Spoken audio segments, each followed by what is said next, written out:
नमस्कार, जिल्हा बातमीमध्ये मी राम रोडगे आपलं स्वागत करतो। लातूर येथे महात्मा गांधी चौक या ठिकाणी 2 ऑक्टोबर पासून माझं लातूर परिवाराच्या वतीने बेमुदत साखळी उपोषण सुरू करण्यात आले आहे। हे उपोषण लातूर शहरातील नागरिकांच्या मूलभूत प्रश्नाविषयी असून या उपोषणाची तात्काळ दखल नाही घेतल्यास उपोषणाला तीव्र स्वरूप देण्यात येईल असे उपोषणकर्त्यांच्या वतीने सांगण्यात आले। आमच्या नवीन व्हिडिओ पाहण्यासाठी तुम्ही आमच्या चॅनलला सबस्क्राइब करा, व्हिडिओला लाईक करा, शेअर करा। धन्यवाद।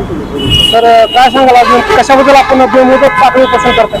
माझं लातूर परिवाराच्या वतीनं हे बेमुदत साखळी उपोषण आज सकाळी 10 वाजल्यापासून गांधी चौकात सुरू झालेलं आहे। 2 ऑक्टोबर महात्मा गांधी जयंतीच्या निमित्ताने या उपोषणाला आम्ही सुरुवात करतोय।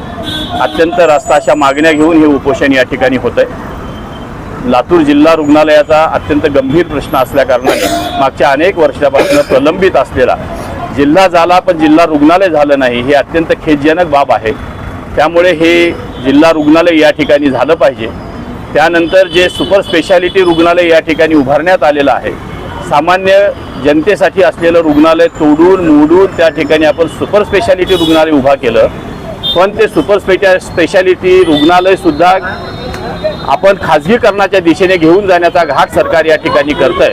त्या ठिकाणी अनेक कोटी रुपयाच्या मशिनरी त्या ठिकाणी पडून आहेत, पण त्या कुठेही वापरात आणल्या गेल्या नाहीत मागच्या अनेक वर्षामध्ये। त्यामुळे या सगळ्या मशिनरी येणाऱ्या काळामध्ये एखाद्या खाजगी माणसाच्या ताब्यात जातील आणि खाजगीकरणाचा घाट हा मोडून काढला पाहिजे या उद्देशाने माझं लातूर परिवारानं हे उपोषण या ठिकाणी सुरू केलेलं आहे। आमची तिसरी प्रमुख मागणी अशी आहे की लातूर हे सोयाबीनचं सर्वात मोठं क्षेत्र असलेला जिल्हा आहे। या जिल्ह्यामध्ये सोयाबीनचे उत्पादन सर्वाधिक होतं आणि या सोयाबीनचं उत्पादन सर्वाधिक होत असल्यामुळे या ठिकाणी संशोधन केंद्र होईल असं मागच्या दादा भुसे नावाच्या कृषी मंत्र्यांनी या ठिकाणी जाहीर केलं होतं। एका भाषणामध्ये कृषी महाविद्यालयात झालेल्या एका कार्यक्रमामध्ये त्यांनी जाहीर केलं होतं। पण जाहीर करूनही हे सोयाबीनचं संशोधन केंद्र लातूरला न जाता यावेळेस झालेल्या कृषी मंत्र्यांनी ते संशोधन केंद्र आपल्या जिल्ह्याकडे वळवण्याचा घाट घातलेला आहे। ते संशोधन केंद्र या जिल्ह्यातच राहायला पाहिजे, कारण या जिल्ह्याला एक सोयाबीनची परंपरा आहे। अनेक राष्ट्रीय आंतरराष्ट्रीय कंपन्या आणि आपल्या जिल्ह्यातील अनेक उद्योजक या सोयाबीनवर बाय प्रोडक्ट करू पाहतात। वेगवेगळे उत्पादन या ठिकाणी होण्याचं काम या ठिकाणी होत आहे आणि एक अत्यंत चांगल्या पद्धतीचा उद्योग या शहरामध्ये सोयाबीनच्या माध्यमातून होतोय। हजारो आमच्यातल्या कामगारांना या ठिकाणी काम मिळतंय। त्यामुळे त्याच्यावरचं होणारं संशोधन केंद्र हे लातूरातच राहायला पाहिजे अशी एक आमची मागणी या निमित्ताने आहे।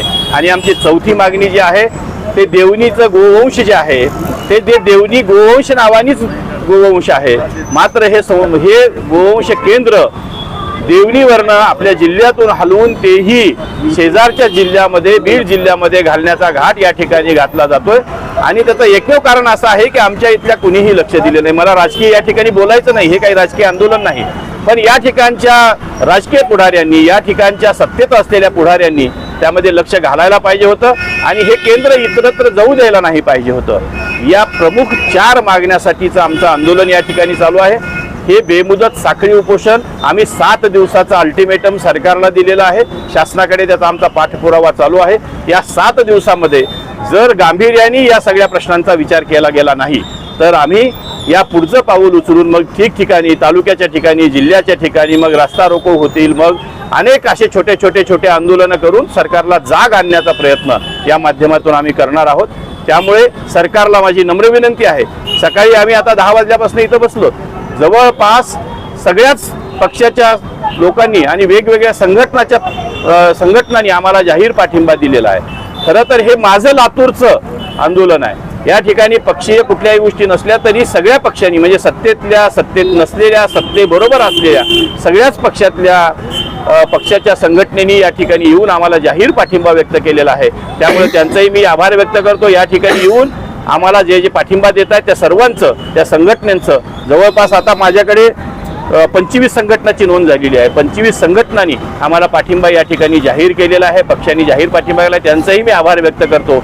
आणि जर हे आमचं शासन दरबारी आमच्या या प्रश्नाचा विचार नाही झाला तर हे आंदोलन तीव्र करण्याचा विचार सुद्धा माझं लातूर परिवाराचा आहे आणि त्यामुळे शासनाने त्वरित याकडे लक्ष द्यावं अशी विनंती या ठिकाणी करतो। धन्यवाद। सर, एकंदरीत भेटलं तर आज मागण्यात आपल्या 3 हे सर्वसामान्यांच्या मागण्या आहेत, बरोबर आहे. बरोबर. या मागण्यासाठी पत्रकारांना उपोषण करावं लागतंय. पत्रकार आणि- म्हणून नाही, हा, पण एक सामान्य नागरिक. माझं लातूर एक नावाचा माझं जो हा ग्रुप आहे, अच्छा. या ग्रुपमध्ये पत्रकार आहेत, या ग्रुपमध्ये वेगवेगळ्या पक्षाचे लोक, राजकीय लोक आहेत, याच्यामध्ये डॉक्टर्स आहेत, याच्यामध्ये विधिज्ञ आहेत, यामध्ये वेगवेगळ्या संघटनेचे लोक आहेत. पण जेव्हा ह्या ग्रुपवर येतात, आहे. जेव्हा माझं लातूर म्हणून ते एकत्रित येतात, तेव्हा मात्र ते कुठल्याही पक्षाचे नसतात, संघटनेचे नसतात किंवा ते पत्रकार आणि नसतात. माझं म्हणणं म्हणजे माझा प्रश्न असाच आहे की एक सामान्य लोक समजा त्यांना उपोषण करावं लागतंय. हे काम सगळं म्हणजे लोकप्रतिनिधींचं काम आहे, सगळं करायचं, बरोबर बरोबर. बरोबर आहे, मग त्यांची कुठतरी इच्छाशक्ती म्हणजे हे होत चाललंय या लोकांची. अगदी बरोबर आहे. कशामुळे यांना काय जेव्हा कारण आहे? जेव्हा सरकार चुकत असतं, जेव्हा राजकीय पुढारी चुकत असतात, तेव्हा सामान्य माणसाला कुठलाही लढा आपल्याला हातामध्ये घ्यावा लागतो. खाजगीकरणाची चळवळ मोठ्या प्रमाणामध्ये केंद्र शासन असेल, राज्य शासन असेल किंवा या देशावर सत्ता करणारी माणसं 1991 मध्ये त्याचं बीज रोवलं गेलेलं आहे खाजगीकरणाचं, आणि त्याचे परिणाम आता दिसायला चालू झालेले आहेत. त्यामुळे हे खाजगीकरणाचं जे वारं आहे, हे खाजगीकरणाचं वारं खऱ्या अर्थाने सामान्य माणसावर, माणसाच्या मानेवर तलवार देणारा आहे, कुऱ्हाड टाकणारा आहे. त्यामुळं खाजगीकरणाच्या बाबतीत तर सरकारने गांभीर्याने विचार करायला पाहिजे. कारण रुग्णालय, तुम्ही खाजगी रुग्णालयामध्ये सामान्य माणूस जाऊ शकणार नाही या जिल्ह्यातला. कारण तुम्ही कोरोनाच्या काळात बघितलं असेल, माझं लातूरला आम्हाला म्हणजे प्रत्येक रुग्णालयामध्ये आम्हाला जागा ठेवाव्या लागल्या होत्या. आम्ही जाऊन विनंत्या केल्या होत्या आणि अनेक लोकांना आम्हाला विनंती करून त्या ठिकाणी रुग्णाला दाखल करावं लागलं होतं. हे इतकं मोठं काम आहे. जर कोरोनासारख्या परिस्थितीमध्ये जर जिल्ह्याची अवस्था अशी होत असेल, तर उद्या चालून एखादी मोठी महामारी आली तर त्याला सामान्य माणूस खाजगी रुग्णालयात जाऊन उपचार कुठून घेऊ शकतो. म्हणून ही जिल्हा रुग्णालये टिकली पाहिजेत, शासकीय रुग्णालये टिकली पाहिजेत.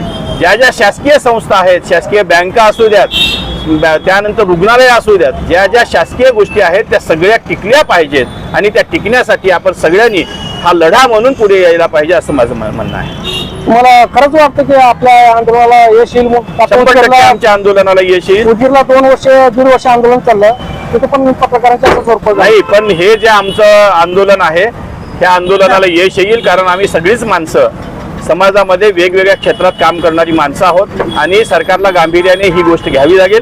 सरकार ते गांभीर्याने घेईल असं मला वाटतं. धन्यवाद. धन्यवाद.